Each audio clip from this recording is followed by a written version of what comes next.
ശബരിമലയിലെ സ്വർണ്ണമോഷണ കേസിൽ സർക്കാരിന് ഉത്സവ പറമ്പിലെ പോക്കറ്റടിക്കാരന്റെ നയമാണെന്ന് പ്രതിപക്ഷ നേതാവ് വി.ഡി. സതീശൻ പറയുന്നു. മോഷണം നടത്തിയ ശേഷം കള്ളനെ പിടിക്കാൻ നാട്ടുകാർ ഓടുമ്പോൾ അതിന് പിന്നാലെ ഈ കള്ളനും ഓടുന്നത് പോലെയാണ് സർക്കാർ ഇപ്പോൾ കാണിക്കുന്നത്. ദ്വാരപാലക ശില്പം മാത്രമല്ല, ശ്രീകോവിലിലെ സ്വർണം പോലും അടിച്ചുമാറ്റിയെന്ന ആശങ്കയാണ് ഹൈക്കോടതി പ്രകടിപ്പിച്ചത്. ശബരിമലയിലെ അമൂല്യമായ എല്ലാ വസ്തുക്കളുടെയും അടുത്തു ചെല്ലാനും അളവെടുക്കാനുമുള്ള അധികാരം ഉണ്ണികൃഷ്ണൻ പോറ്റിക്ക് ലഭിച്ചതായി ഹൈക്കോടതി കണ്ടെത്തി. ഇതിന്റെ വ്യാജ രൂപങ്ങളുണ്ടാക്കി അന്താരാഷ്ട്ര മാർക്കറ്റിൽ വിറ്റോ എന്നും കോടതി ചോദിച്ചു. പ്രത്യേക അന്വേഷണ സംഘത്തിന് വലിയ സമ്മർദ്ദമുണ്ട്. പ്രത്യേക അന്വേഷണ സംഘം അത് അതിജീവിക്കുമെന്നാണ് കരുതുന്നത്. അന്താരാഷ്ട്ര കുറ്റവാളിയായ സുഭാഷ് കപൂറിനെ അനുസ്മരിപ്പിക്കുന്ന കളവാണ് ഇവിടെ നടന്നത്. മുൻ ദേവസ്വം ബോർഡും നിലവിലെ ദേവസ്വം ബോർഡും ഈ അന്താരാഷ്ട്ര മാഫിയകളുടെ ഭാഗമാണോ എന്നുകൂടി പരിശോധിക്കണമെന്നും കോടതി പറഞ്ഞിരുന്നു. ശബരിമല സ്വർണ്ണക്കൊള്ളയിലെ ഹൈക്കോടതിയുടെ ഈ പരാമർശത്തെ തുടർന്ന് വീണ്ടും വാർത്തകളിൽ നിറയുന്ന ഒരാളാണ് സുഭാഷ് ചന്ദ്ര കപൂർ എന്ന 75 വയസ്സുകാരൻ. ഇൻഡോ അമേരിക്കൻ വംശജനായ മേയർ എന്നൊക്കെ പറയുന്ന പോലെ ഒരു ഇൻഡോ അമേരിക്കൻ കള്ളക്കടത്തുകാരനാണ് സുഭാഷ് കപൂർ. രാജ്യാന്തര വിഗ്രഹ മോഷ്ടാവായ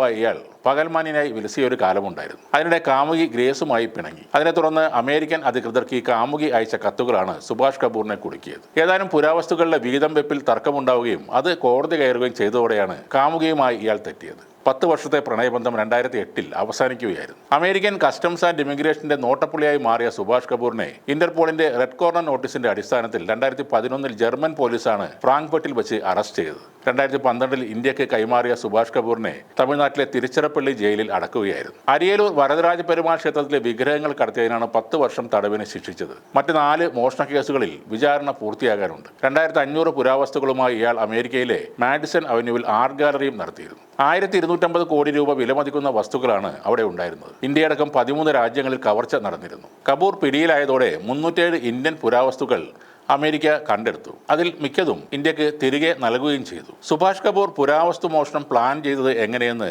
തമിഴ്നാട് പോലീസ് വ്യക്തമായി കണ്ടെത്തിയിരുന്നു. ശിങ്കിടികൾ ഇവ കൈക്കലാക്കിയാൽ ചരക്ക് ലോറിയിൽ സംസ്ഥാന അതിർത്തി കടത്തി രഹസ്യ കേന്ദ്രങ്ങളിലേക്ക് എത്തിക്കും. സാധാരണ കരകൗശല വസ്തുക്കളുടെ സർട്ടിഫിക്കറ്റ് സംഘടിപ്പിച്ചായിരുന്നു ഈ കയറ്റുമതി. വിദേശത്ത് ഈ പുരാവസ്തുക്കളുടെ സർട്ടിഫിക്കറ്റ് ഉണ്ടാക്കാൻ മറ്റൊരു ഗൂഢസംഘമുണ്ട്. അത് കാണിച്ചാണ് വിഗ്രഹങ്ങൾ അവിടെ വിറ്റിരുന്നത്. വിഗ്രഹങ്ങളുടെ സ്ഥാനവും മൂല്യവും അറിയാൻ ഇയാൾ ചരിത്രകാരന്മാരെയും ദുരുപയോഗം ചെയ്തിരുന്നു. ഉണ്ണികൃഷ്ണൻ പോറ്റിയുടെ നേതൃത്വത്തിൽ ശബരിമലയിലെ സ്വർണം കവർച്ച ചെയ്തത് സുഭാഷ് കപൂറിന്റെ മോഡസ് ഓപ്പറാൻഡയ്ക്ക് സമാനമാണെന്നാണ് ഹൈക്കോടതി പരാമർശിച്ചത്. ഒറിജിനൽ കലാരൂപങ്ങൾ മാറ്റിവെച്ച് പകരം ഡ്യൂപ്ലിക്കേറ്റ് സമർപ്പിക്കുന്ന രീതിയും പോറ്റി നടപ്പാക്കിയെന്ന് ഹൈക്കോടതി നിരീക്ഷിച്ചിരുന്നു. ക്ഷേത്ര ജീവനക്കാരെ കോഴ നൽകി സ്വാധീനിക്കും. വിഗ്രഹങ്ങളുടെ പകർപ്പുണ്ടാക്കി നൽകി ഒറിജിനൽ കടത്തും. ഈ കോഴ വാഗ്ദാനം ഫലിച്ചില്ലെങ്കിൽ പ്രാദേശിക മോഷ്ടാക്കളെ കണ്ടെത്തും. 500,000 രൂപ വരെ നൽകി ഈ പുരാവസ്തു മോഷ്ടിക്കും. പൂജ മുടങ്ങിക്കിടക്കുന്നതും സുരക്ഷയില്ലാത്തതുമായ ക്ഷേത്രങ്ങളിൽ നിന്ന് അനുയായികൾ വഴി വിഗ്രഹങ്ങൾ കടത്തും. ഇതൊക്കെയായിരുന്നു സുഭാഷ് കപൂറിന്റെ മോഷണ രീതികൾ.